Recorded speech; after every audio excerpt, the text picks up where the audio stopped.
एक महंत जी के आश्रम में राम जी, लक्ष्मण जी और सीता जी तीनों का विग्रह विराजमान था। तो वृंदावन के वो महंत जी अपने ठाकुर जी को अपना भाई, सीता जी को भाभी, लक्ष्मण जी को छोटा भाई मानते थे। वो महाराज जी को किसी जरूरी काम से कुछ दिनों के लिए कहीं जाना पड़ा, तो अपने एक शिष्य को सेवा देकर के गए। बोले सुनो, तुम सुबह शाम ऐसे सेवा करना, पूरी बात सिखा गए, और तुमने अगर अच्छे से सेवा करी तो हम लौट करके आएंगे तो तुमको कोई बढ़िया उपहार देंगे। शिष्य बोला जो आज्ञा गुरुजी, मैं बहुत बढ़िया सेवा करूंगा। और गुरुजी तो चले गए। शिष्य ने क्या किया, बोले गुरुजी कह के गए, लौट के आया तो मैं तुमको बहुत बढ़िया उपहार दूंगा, अच्छे से सेवा करोगे। अब मैं अच्छे से कर ही देता हूँ।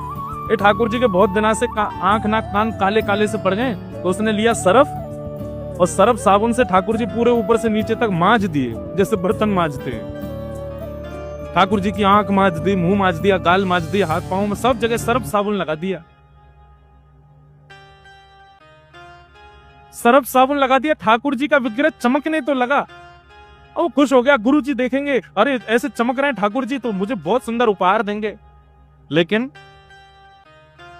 उन महाराज जी को स्वप्न आया, और स्वप्न में ठाकुर जी दिखे। और कैसे दिखे कि ठाकुर जी के यहाँ से माथा छिला हुआ है, यहाँ गाल पे घाव हो गया है, हाथ में से रक्त निकल रहा है, पैर छिल गए हैं ठाकुर जी के, और ठाकुर जी बड़े उदास बैठे। ये स्वप्न महाराज जी को दिखाई दिया। आधी रात महाराज तुरंत उठे, फोन वोन तो थे नहीं उस जमाने में, सत्य घटना है बिल्कुल।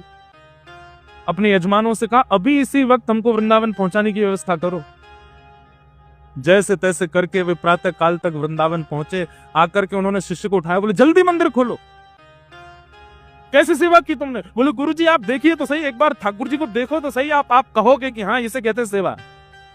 जैसे ही मंदिर खोला तो ठाकुर जी चमक रहे थे।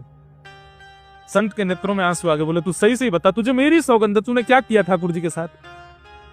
बोले गुरुजी चमक तो रहे। बोले चमक नहीं, ये बता तूने किया क्या?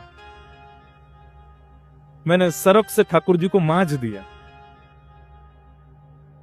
संत रोने लगे, क्षमा मांगने लगे, ठाकुर जी क्षमा कर दो। शिष्य पूछता रहा क्या हुआ? बोले अब तुझे क्या बताऊं, तू अबोध है, कैसे बताऊं तुझे?